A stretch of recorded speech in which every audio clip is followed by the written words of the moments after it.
Subscribe करिए हमारे channel target UP TET CTET को और बेल आइकन को दबाइए।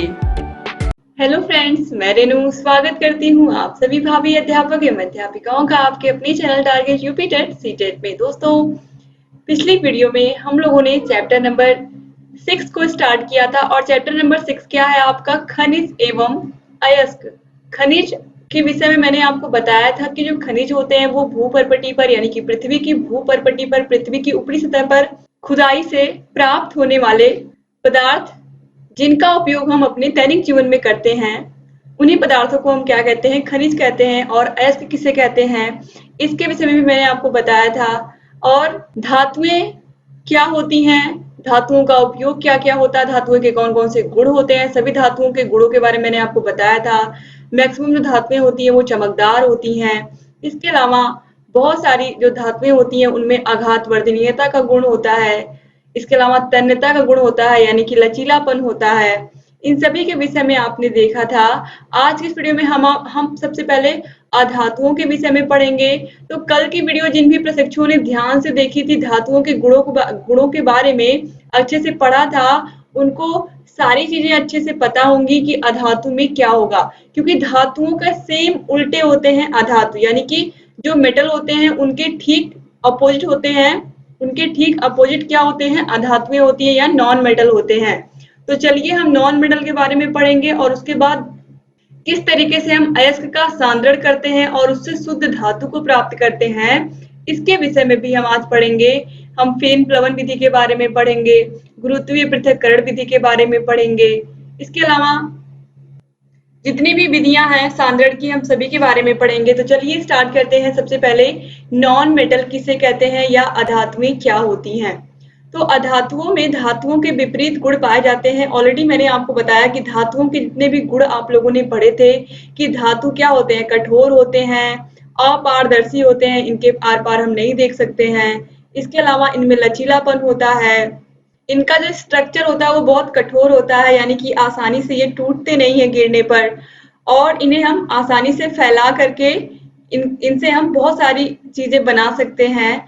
तो इन सभी के बारे में हमने देखा, जैसे कि लोहा, टिन, इनके बारे में हमने पढ़ा था, एल्यूमिनियम के बारे में पढ़ा था।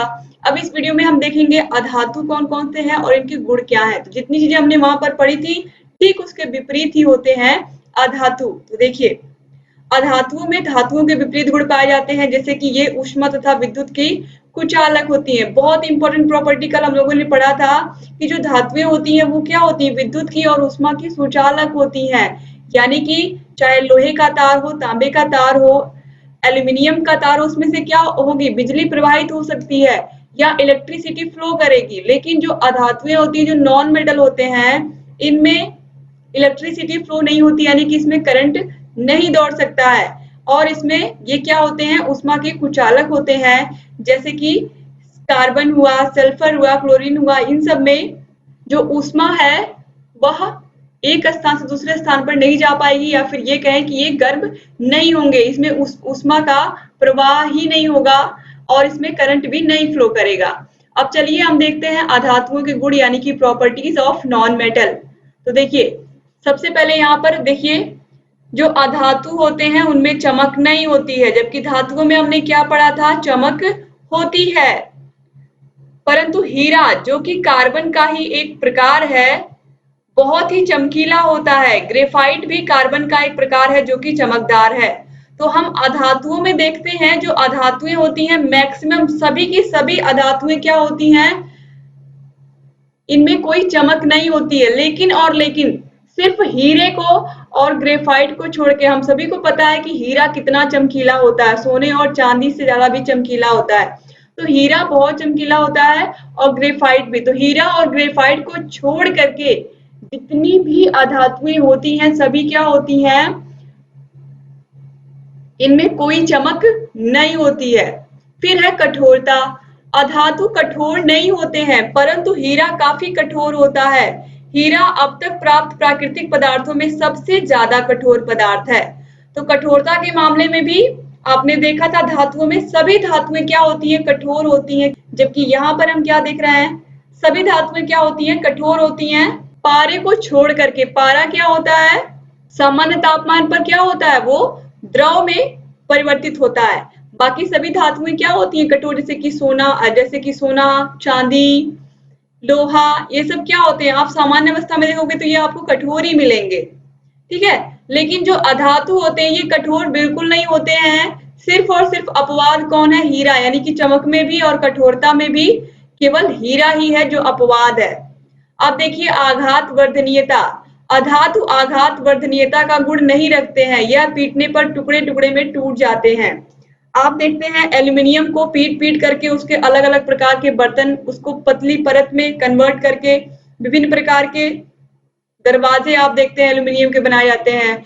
इसके अलावा लोहे को पीट पीट करके टिन शेड बनाई जाती है, बहुत सारे बर्तन बनाए जाते हैं। तो धातुएं पीटने पर फैलती हैं, जबकि जो अधातुएं होती हैं ये पीटने पर टूट जाती हैं, टुकड़ों में टूट जाती हैं।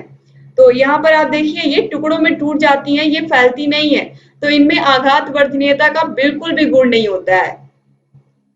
फिर लचीलापन, जब ये एक बार नीचे गिरने पर टूट जाती हैं तो इसमें लचीलापन कैसे होगा, लचीलापन भी नहीं होगा। देखिए अधातुओं में लचीलापन नहीं होता है, अधातुओं के आघात वर्धनी तथा लचीलापन नहीं होने के कारण ये क्या होती हैं, क्षणभंगुर होते हैं।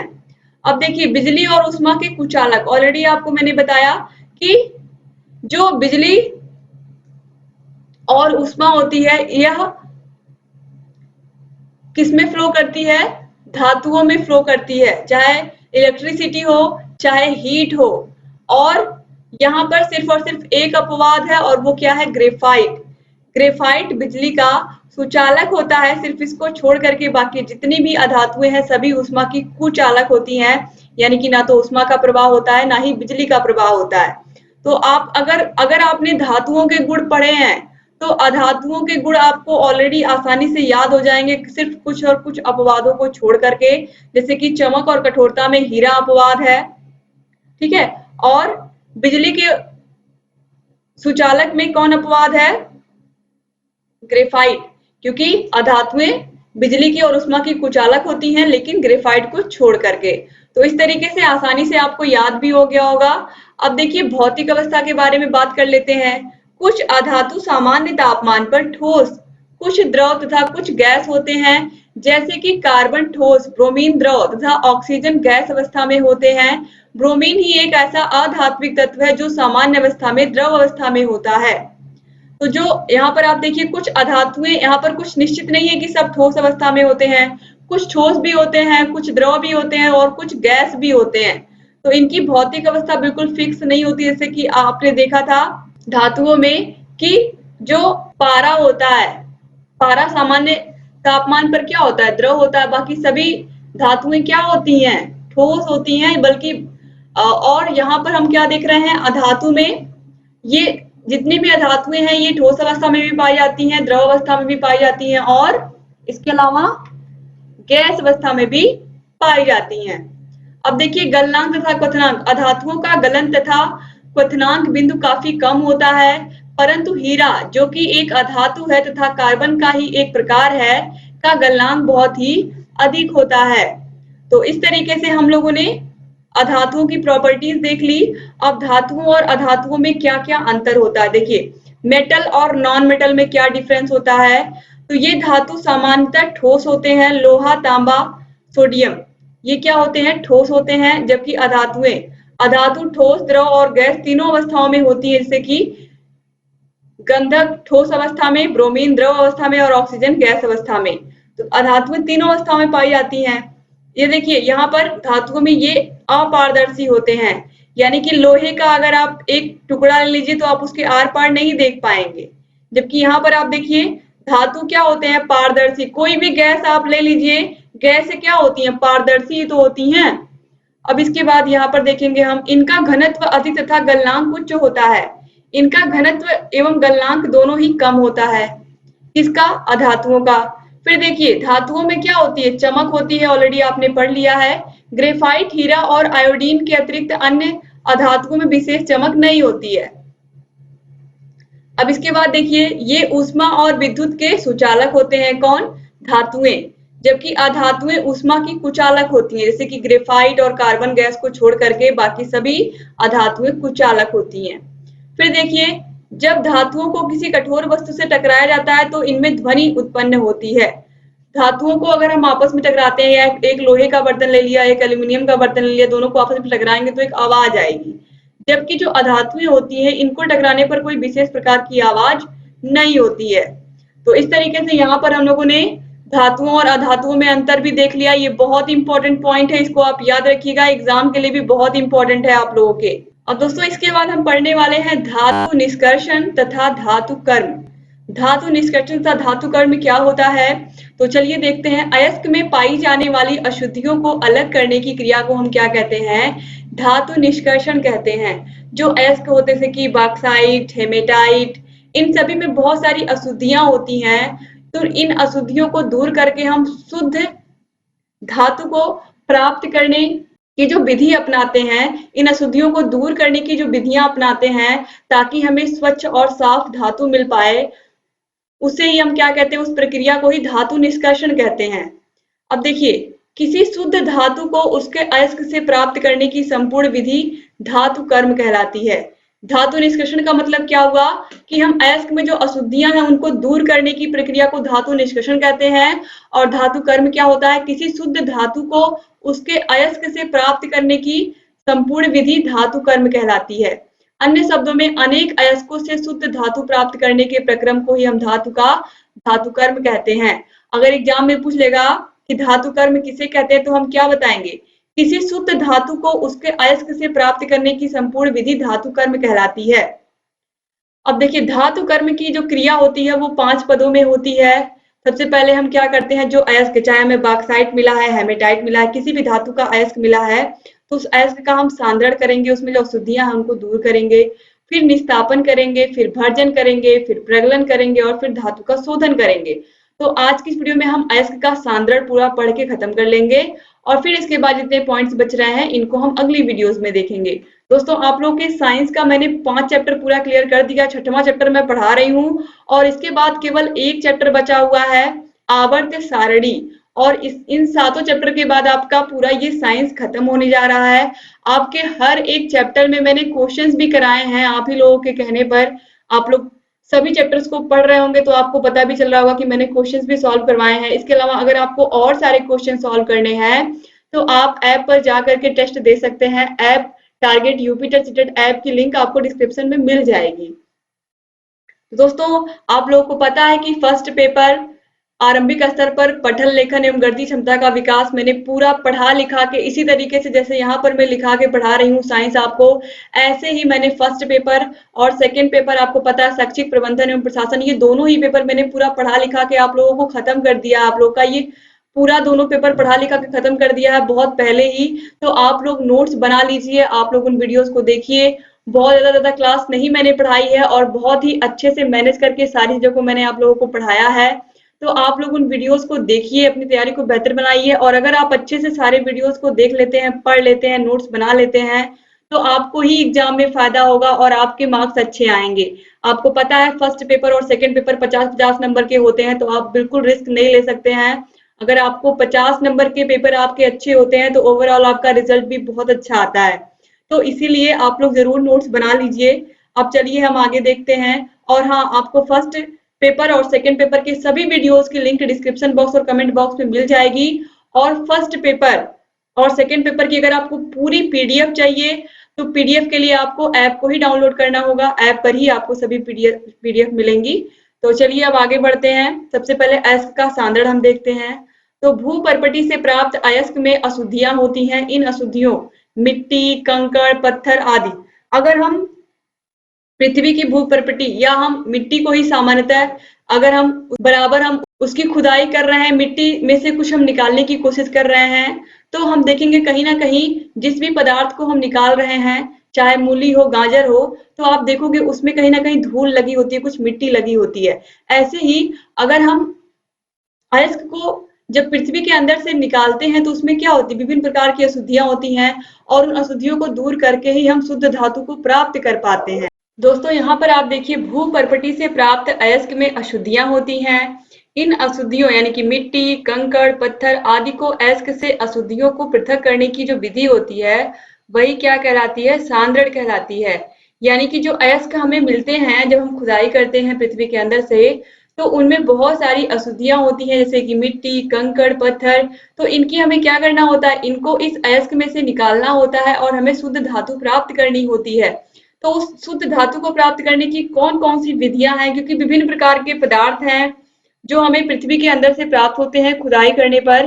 तो अलग-अलग प्रकार के पदार्थों से अलग-अलग प्रकार की अशुद्धियां निकालने के लिए हमें अलग-अलग विधियों का प्रयोग करना पड़ता है। जैसे कि गुरुत्वीय पृथक्करण विधि।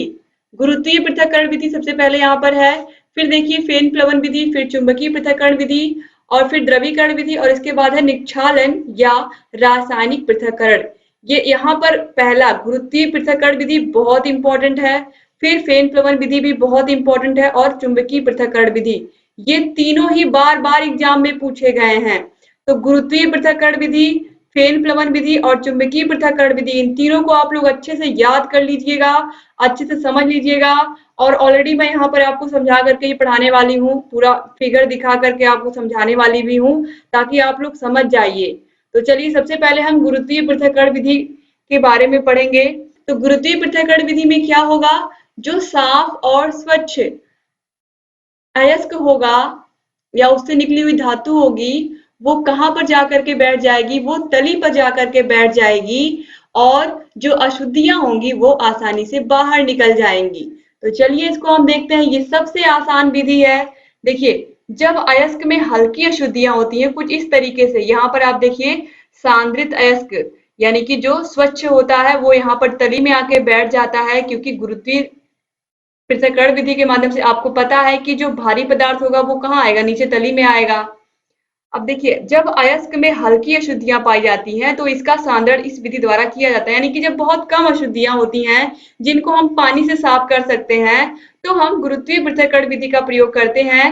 देखिए, इसमें चूर्णित अयस्क को जल की धारा में धोया जाता है, जिसमें हल्की अशुद्धियां बह जाती हैं, जिसमें क्या होती हैं, हल्की अशुद्धियां बह जाती हैं, जबकि भारी अशुद्धियां तली पर बैठ जाती हैं। तो इस तरीके से हमें यहाँ पर सांद्रित अयस्क मिल जाता है। आप देख सकते हैं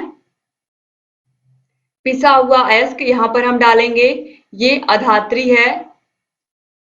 अधात्री यानी कि ऐसी अशुद्धियां जो अयस्क में मिली हुई हैं, अयस्क में मिली हुई अशुद्धियां यहाँ से बाहर निकल जाती हैं।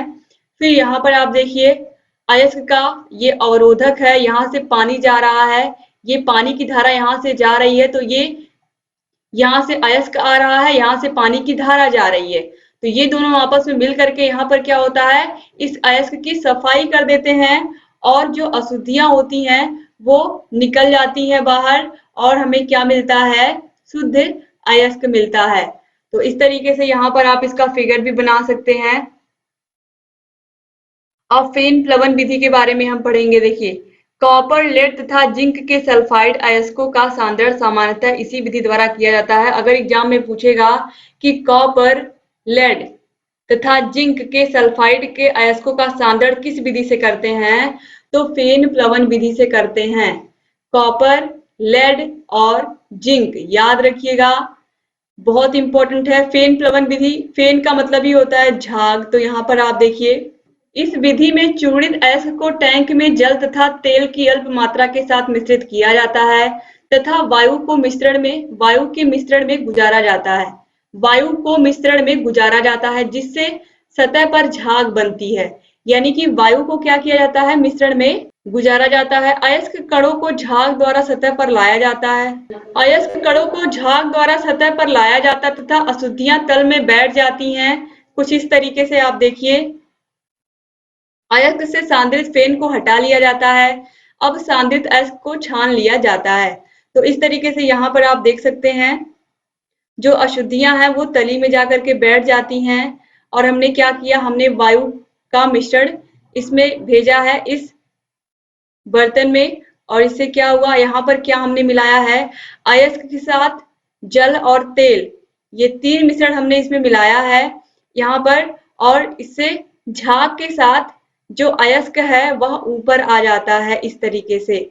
जब इन तीनों के मिश्रण में हम वायु को प्रवाहित करते हैं, यानी कि हवा यहाँ पर आती है, तो इस तरीके से यहाँ पर क्या होता है, जो अयस्क होता है वो तेल के साथ मिल करके यहाँ ऊपर झाग बना लेता है आपस में, और जो अशुद्धियां होती हैं इस अयस्क में मिली हुई वो तली पर आकर के बैठ जाती हैं।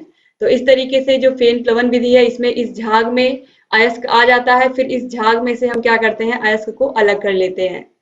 ठीक है, इस तरीके से फेन प्लवन विधि से हम क्या करते हैं अयस्क को सांद्रित कर लेते हैं। कौन कौन से? कॉपर, लेड और जिंक के अयस्क को। अब इसके बाद हम देखेंगे द्रवीकरण विधि। द्रवीकरण विधि बहुत इंपॉर्टेंट नहीं है, एग्जाम में पूछता नहीं है, लेकिन अगर अगर एग्जाम में ऑप्शन में पूछ लिया कि कौन कौन से ऐसी विधियां हैं जिनसे हम अयस्क को सांद्रित करते हैं, तो उसमें याद रखिएगा द्रवीकरण भी एक विधि है। तो देखिए यह प्रक्रम उन अयस्कों का सांद्रण करने के लिए प्रयुक्त होता है जिनका गलनांक अशुद्धियों से कम होता है। जिनका गलनांक अशुद्धियों से कम होता है, स्टिबनाइट जो कि एंटीमनी का एक अयस्क है का सांद्रण इस विधि द्वारा किया जाता है। इस विधि में अयस्क गलता है तथा सतह पर तैरता है एवं शेष अशुद्धियां नीचे रह जाती हैं। अब इसके बाद देखिए चुंबकीय पृथक्करण विधि क्या होती है, यह भी मोस्ट इंपॉर्टेंट है। तो इस विधि का प्रयोग तब किया जाता है जब अयस्क में चुंबकीय अशुद्धियां अधिक होती हैं। यानी कि चुंबक क्या करता है, आप सोचिए चुंबक क्या करता है, लोहे को, टिन को, निकिल को अपनी तरफ क्या करता है, आकर्षित कर लेता है ना। तो अगर इस प्रकार की अशुद्धियां होंगी तो यह क्या करेगा, यह उन अशुद्धियों को अपनी तरफ आकर्षित कर लेगा या फिर क्या करेगा, वो उन अशुद्धियों को उस अयस्क में से निकाल देगा। अगर चुंबकीय अशुद्धियां हैं किसी अयस्क में, जैसे कि टिन का स्टोन है, टिन का एक अयस्क होता है टिन स्टोन। तो देखिए जिनमें वोल्फ्राम अशुद्धि होती है तो जो कि क्या है, चुंबकीय है। अगर टिन में कोई अशुद्धि है, टिन का क्या अयस्क है, कौन, टिन स्टोन। टिन स्टोन क्या है, टिन का अयस्क है। और इसमें से अगर हमें टिन को प्राप्त करना है तो कैसे क्या होगा, यहाँ पर आप देखिए। तो यह क्या है, जिसमें यहाँ पर आप देखिए इस टिन स्टोन अयस्क में वोल्फ्राम अशुद्धि होती है। टिन स्टोन किसका अयस्क है, टिन का, और इसमें किस प्रकार की अशुद्धि होती है, वोल्फ्राम, और यह चुंबकीय होती है। इस अशुद्धि को हटाने के लिए अयस्क को चूर्णित किया जाता है कुछ इस तरीके से। यहाँ पर आप देखिए, यहाँ पर एक इस तरीके से ये गोल गोल घूमने वाले दो पहिए होते हैं, यहाँ से अयस्क को गिराया जाता है, यहाँ से ये अयस्क है, अयस्क को गिराया जाता है और ये जो पहिए हैं ये घूम रहे होते हैं, जिसकी वजह से ये पट्टी भी घूम रही होती है। तो इस पट्टी पर ये अयस्क में मिली हुई जो अशुद्धियां हैं ये भी घूम रही होती हैं। तो यहाँ पर आप देखिए चूड़ित टिन स्टोन को चित्र के अनुसार विद्युत चुंबकीय पहियों पर एक गतिशील बेल्ट पर फैलाया जाता है। वोल्फ्राम चुंबक की ओर आकर्षित होता है।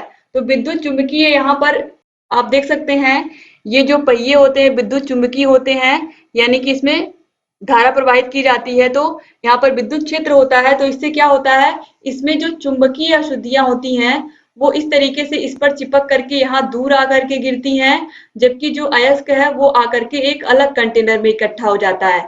तो इस तरीके से यहाँ पर आप देख सकते हैं, तो टिन स्टोन चुंबक से दूर गिरते हैं। तो आप देख सकते हैं इस तरीके से यहाँ पर और ये इस तरीके से अशुद्धियां यहाँ पर गिरती हैं, तो अयस्क यहाँ पर हमें प्राप्त हो जाता है।